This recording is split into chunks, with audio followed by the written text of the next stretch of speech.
Lisa and Merrill, Parvin. Just wanted to ask you a few questions. Thank you for spending some time with us this evening. Right off the bat, I just want to ask you, how long have you been at Daybreak? Been at Daybreak for 12 years. Yeah, 12 years.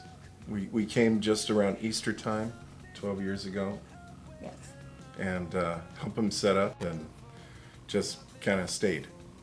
You guys were among the first group of people that really pitched in to get us into our current building. Can you tell us a little bit about that experience? That was it was an awesome thing because I remember the It's Time campaign with raising funds for the land, and then also the capital campaign for raising the building and the groundbreaking and all. But I tell you, what really got us is how God just really worked through both those campaigns, and especially with us, we don't come from a lot of means and all, but how God had us, we came to an agreement on what we would give. It was equal sacrifice, not equal gift, is what we really came down to.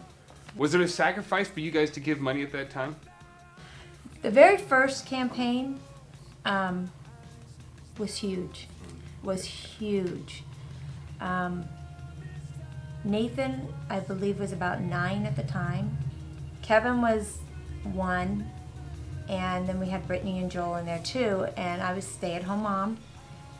And Merrill was not making very much at the time, so literally when that one first came along, I was very, very nervous because, like a lot of households, I am the accountant. Yeah.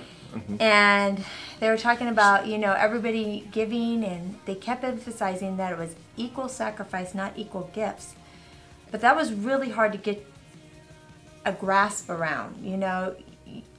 People were giving up so many great things. I mean, diamond rings and retirement, a year and going, coming back to work for another year when they were going to retire. And I literally was thinking, I pray about just feeding my feeding our children. How are we going to stretch this?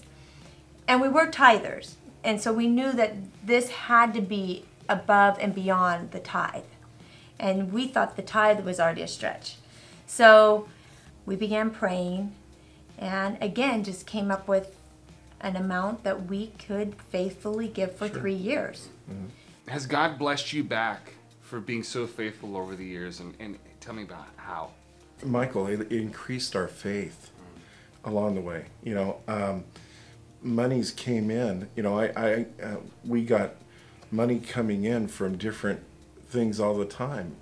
I would get bonuses that I didn't even know were existent, and things of that nature. But I had lost my job in one of those, in the middle of that. I was out of work for a day. Yeah. One day. And God provided a job for me the next day. Right. It was amazing. Yeah. Some of the things that happened.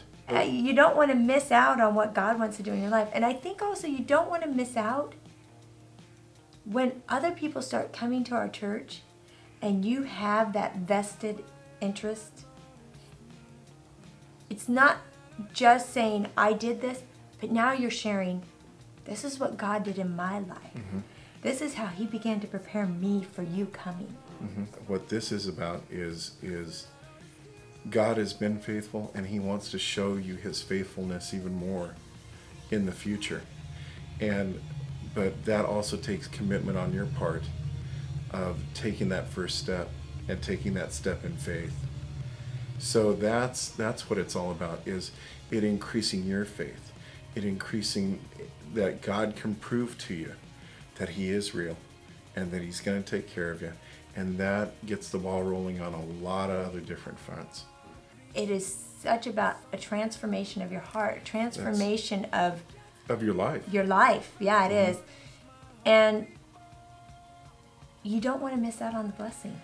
And those things mature you in the faith, and they let you know that God is real and God is faithful to his word. Right. And when you commit to him, he's faithful to see it through.